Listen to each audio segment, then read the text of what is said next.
আমি কুণালকে বলবো I am sorry, আমি লজ্জিত, আমি ক্ষমা চাইছি কুণালের কাছে যে কুণালের যে ইচ্ছেটা ছিল যে মদনদাকে আটকে দেবে, আমি এটা পূরণ করতে পারিনি। কারণ কুণাল ঘোষের ইচ্ছে কেন থাকবে? সেই জন্যই তো উনি বলেছেন। তার কারণ উনি জানেন যে আমার এই ফিল্ডে আমার সঙ্গে খেলার মতো প্লেয়ার কম আছে। উনি নিজেই সেদিন বলছিলেন কি হেঁটে যাবেন ডান দিক দিয়ে বাঁ দিক দিয়ে, কে আছে মায়ের লাল সারা বাংলায় সেলফি তুলবে। তো আমি বলি যে অ্যাকচুয়ালি আমি না সেলফি ব্যাপারটা বেশি বুঝি না, সেলফি টেলফি বেশি বুঝি না। কুণাল বাবুর আপনি খুব সেলফিশ হয়ে গিয়েছেন, তৃণমূল বলছে আপনি সেলফিশ হয়ে গিয়েছেন। পরিবার এবং পরিবারকে বাঁচাবার জন্য আপনি মমতা বন্দ্যোপাধ্যায়ের হাত ছেড়েছেন। আমি যদি জানতাম এরকম হবে, আমি নিশ্চয়ই আগে থেকে এরকম কোনো ডিসিশন নিতাম না। আর সেলফিশ না হয়ে আমার যে সেলফ ইন্টারেস্টটা সেটা কি আমার পার্টির ওপরে আমি ফেলে দেবো? আপনারা নিয়ে নেবেন দায়িত্বটা। একটু ভেঙে বলুন। মানে যদি বেরিয়ে বলেন কে কে নিয়েছে, কারা কারা নিয়েছে, শিক্ষা থেকে খাদ্য, খাদ্য থেকে সব জায়গায় কে কোথায় চাকরি, কে কোথায় কি হয়েছে না হয়েছে, সারা বাংলায় গত 15 বছরের যে দুর্নীতি সেটা তো পুরোটাই তৃণমূলের আমলে হয়েছে।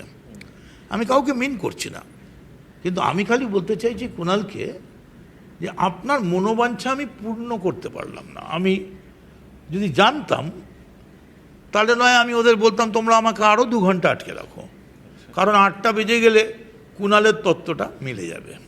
তবে কুণালকে একটা কথা বলি, কুণাল আপনি বোধহয় জানেন না, এখনকার ইয়াঙ্গার জেনারেশন অর্থাৎ ককরোচ জেঙ্গি এরা কিন্তু এরা বলছে যে the majority of the politician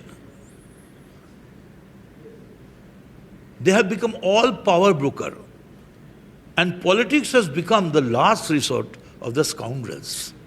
আপনার কি মনে হয়? আমি জানি না তার মধ্যে কুণাল পড়ে কিনা, আমি বলিনি এটা। আপনার উপলব্ধি কি মদন? আমার উপলব্ধি অত্যন্ত খারাপ। বিয়ে বাড়িতে যেমন আমার জ্যাঠাইমার বিয়ে হয়েছে 1923-এ, আমাদের বাড়িতে এখনও সেই সব অ্যালবাম রয়েছে যে আমার ঠাকুরদাদা দুজনকে নিয়ে ঢুকছেন হাতে করে, ধুতি পাঞ্জাবি পরা দুজন ভদ্রলোক, একজনের নাম সিআর দাস, একজনের নাম নেতাজি সুভাষচন্দ্র বসু। আমার বাড়িতে ছবি রয়েছে যে স্যার আশুতোষ মুখার্জি, স্যার রাজেন আর আমার ঠাকুরদাদা বসে আছেন। আমার ঠাকুরদাদাকে ভারতবর্ষের প্রথম ইন্ডিয়ান বাঙালি নয়, প্রথম ইন্ডিয়ান হিসেবে জর্জ দ্য সিজ ডেকে রায়বাহাদুর উপাধি দিয়েছিলেন, আর আমায় ইডি ডেকে পাঠাচ্ছে। সো ন্যাচারালি আমার খুব সম্মান লাগছে। কিন্তু রাজনীতি করতে এসে হলো এটা রাজনীতি, কিন্তু রাজনীতি তো তখনও ছিল। রাজনীতি তো রবীন্দ্রনাথও ছিলেন।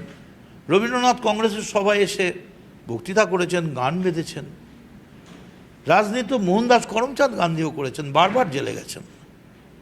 রাজনীতি নেতাজি সুভাষচন্দ্র বসু করেছেন। রাজনীতি সেই সময় থাকলে ভারতবর্ষের প্রথম প্রধানমন্ত্রীর নাম হতো স্বামী বিবেকানন্দ, যদি সেই সময় রাজনীতি এত সক্রিয় হতো। কিন্তু আমার দুঃখ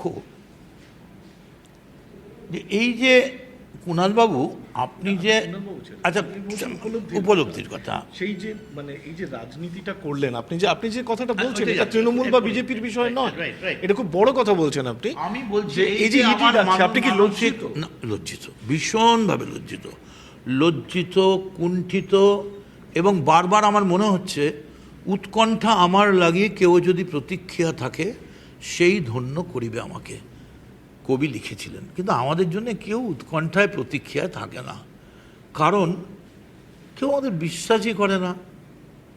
কেউ কখনো বোঝেই না যে আমরা বলতে পারি পশ্চিম আজি খুলিয়াছে দ্বার, সেথা হতে সবে আনে উপহার, দিবে আর নিবে মিলাবে মিলিবে, যাবে না ফিরে এই ভারতের মহামানবের সাগর তীরে, এক হাতে লও বোঝা শূন্য করে দাও আর হাটে।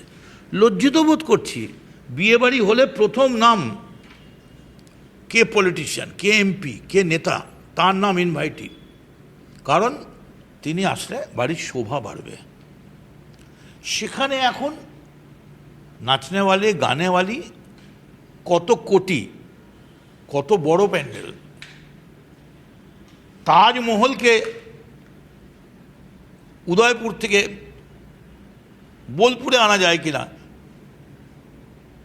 নোবেল যায় যাক। ভীষণ লজ্জিত বোধ করছে। আগে না লোক দেখলে তোমায় কি বলবো, আমায় জড়াতো না, প্রণাম করতো, তারপরে জড়িয়ে না বিশ্বাস করে পুরো মানে গায়ে মাথায় হাত দিয়ে আদর করতো। বয়স্ক মানুষ আশীর্বাদ করত। ছোটরা ধরলে অন্য দলের বলতো আগে গানে বসুন, কি খাবে না, এই সিঙ্গাড়া চা মুড়ি বা মাখো। কিন্তু এখন বাড়িতে বিয়ে থা হলে নেমন্তন্নের লিস্টের পলিটিশিয়ানের নাম আসতে বলছে দিবি, আবার কেস খাবি না তো। দেখ, অর্থাৎ একটা রাজনৈতিক মূল্যবোধের যে মান, সেটা এতটা নিচে নেমে গেছে যে এখন আমার মনে হচ্ছে এতদিন যদি রাজনীতিটা না করে সাংবাদিকতাও করতাম, দুটো কলেজে প্রফেসরিও করতাম,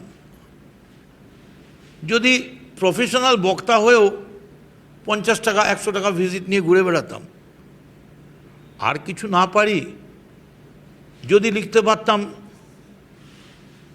ও south breeze blow over my zenith garden, দক্ষিণ সাগরের সময় যাও চুমিয়ে বাধা দিল কি? বাধা আমি আমার অন্তরায়।